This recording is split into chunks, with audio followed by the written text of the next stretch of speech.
Babak baru perkara tindak pidana pencucian uang atau TPPU yang menjerat Rudi di Pengadilan Negeri Tarakan. Jaksa Penuntut Umum Kejaksaan Negeri Tarakan sebelumnya menuntut terdakwa 9 tahun penjara dan denda 3 miliar rupiah. Namun majelis hakim menjatuhkan vonis 4 tahun 6 bulan penjara dan denda 700 juta rupiah. Tak hanya perbedaan tuntutan dan vonis yang menjadi sorotan. Persoalan aset yang disebut masuk dalam tuntutan jaksa juga menjadi perhatian. Jaksa pun memilih mengajukan banding.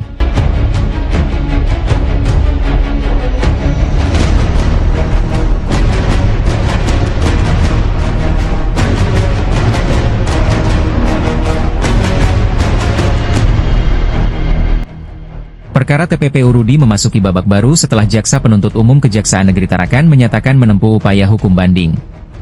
Sebelumnya, Jaksa Penuntut Umum menuntut Rudi dengan pidana 9 tahun penjara serta denda 3 miliar rupiah.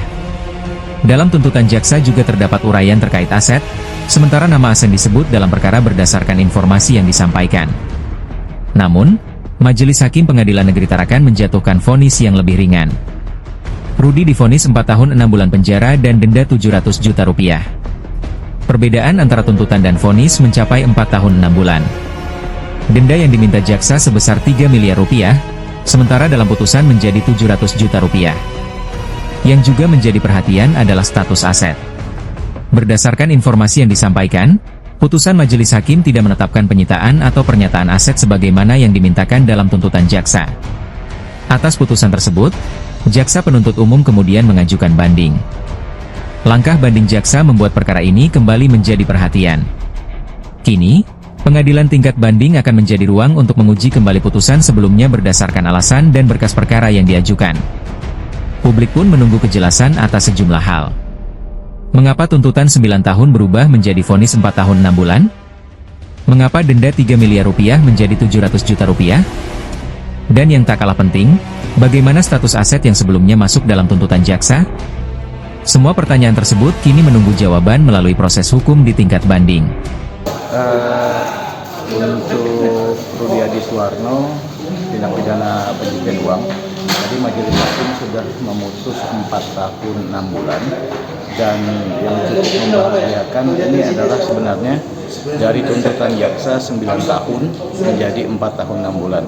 Dan dalam tuntutan jaksa, yang harta-harta yang dijadikan barang bukti itu harus disita, yang berupa 3 tanah ditambah 1 mobil, oleh majelis hakim karena tidak terbukti sebagai pencucian uang, maka harus dikembalikan kepada terdakwa. Namun dikarenakan ada denda yang harus dibayar sebanyak 700 juta, jika tidak dibayar maka akan disita hartanya atau denda pengganti 180 hari kalau tidak salah tadi. Maka pihak Rudi Adiswarno juga menyatakan masih akan banding terhadap putusan majelis hakim ini. Kepada terdakwa Rudi alias Rudi Adiswarno yang memutus 4 tahun dan 6 bulan, kami penuntut umum sesuai ketentuan yang berlaku akan mengajukan upaya hukum banding terhadap perkara tersebut.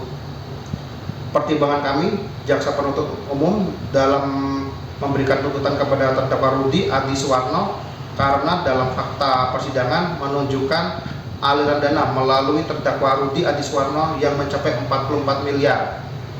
Terkait putusan terhadap barang bukti milik terdakwa Rudi Adiswarno tersebut, kami penuntut umum juga melakukan upaya hukum sesuai dengan ketentuan dan peraturan undang-undang yang berlaku. Dengan adanya perbedaan cukup jauh antara tuntutan jaksa dan putusan hakim, sudah disampaikan sebelumnya, kami penuntut umum akan melakukan upaya hukum. Alasan penuntut umum melakukan upaya hukum banding dikarenakan jaksa penuntut umum beranggapan fakta-fakta dan unsur-unsur yang luput dalam pertimbangan hakim dalam menjatuhkan putusannya. Kita tunggu sampai ada putusan yang berkekuatan hukum tetap. Humas dan Hakim Pengadilan Negeri Tarakan menjelaskan, majelis hakim sebenarnya telah mempertimbangkan sejumlah aset yang disebut dan diakui dalam proses persidangan untuk dilakukan penyitaan. Namun, terdapat persoalan penting terkait waktu atau asal-usul aset tersebut, khususnya apakah aset diperoleh sebelum atau sesudah adanya tindak pidana narkotika yang menjadi perkara pokok. Dengan demikian, status aset tidak serta-merta dapat disita hanya karena disebut dalam perkara. Majelis hakim harus mempertimbangkan keterkaitan aset dengan tindak pidana yang didakwakan serta fakta-fakta yang terungkap di persidangan. Pertimbangan majelis hakim menyatakan terdakwa itu bersalah karena selama proses persidangan ditemukan fakta yang mana ada perbuatan aktif dari terdakwa yang mentransfer sejumlah uang itu kepada pihak lainnya, dan itu jumlahnya itu sangat besar. Jadi seharusnya dalam hal ini kalau kita lihat dari fakta hukum yang ada di dalam putusan dan diperoleh dari persidangan, itu seharusnya terdakwa itu patut menduga bahwa uang yang ditransfernya kepada pihak lain itu adalah uang hasil tindak kejahatan, karena dalam hal ini jumlahnya cukup besar. Jadi ada perbuatan aktif dari terdakwa mentransfer ke pihak lain jumlah uang yang cukup besar tersebut, yang mana dari fakta persidangan itu diketahui dan dapat dibuktikan itu hasil dari tindak pidana narkotika. Kemudian terkait aset yang disita dalam perkara ini, apakah ada aset yang diperintahkan dikembalikan kepada pemiliknya, dan pertimbangannya dalam hal ini majelis hakim memang ada memutus aset ada yang dikembalikan kepada pemiliknya dan tidak semua dirampas untuk negara, karena dalam hal ini yang terbukti di persidangan yaitu aset-aset yang dihitung dilihat dari kapan tindak pidana terjadi dan kapan dilakukan pentransferan. Nah, jadi aset-aset yang dikembalikan itu adalah aset-aset yang diperoleh sebelum adanya tindak pidana kejahatan narkotika. Jadi di faktanya jadi patut diduga bahwa aset itu tidak diperoleh dari tindak pidana narkotika, makanya itu dikembalikan.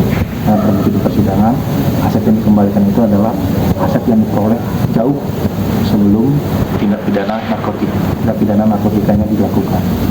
Dalam hal ini kan kalau tidak salah tindak pidana narkotikanya terjadi 2021. Nah, aset-asetnya ini diperoleh sebelum tahun 2021. Jaksa telah menyatakan banding. Perkara TPPU Rudi kini memasuki babak berikutnya. Tuntutan 9 tahun, vonis 4 tahun 6 bulan. Denda 3 miliar rupiah menjadi 700 juta rupiah. Dan persoalan aset masih menjadi sorotan. Perkembangan selanjutnya masih menunggu proses pemeriksaan di tingkat banding. Dalam hal ini kepada masyarakat tetap hati-hati terkait dengan transaksi keuangan. Apabila ada transaksi keuangan yang dianggap mencurigakan, nah masyarakat sebenarnya tidak boleh tidak boleh dianggap tidak mengerti. Jadi intinya kalau memang ada dana yang tidak wajar ditransaksikan dan tidak dapat dibuktikan oleh yang bersangkutan itu dana atau dari hasil dari apa, dari Kota Tarakan, Kenneth Helmi Harahap, Garuda Media Kaltara. Tindak pidana pencucian uang, apalagi nanti kalau bisa dibuktikan ternyata hasil dari kejahatan yang ditransaksikan di dalam rekening. Itu aja.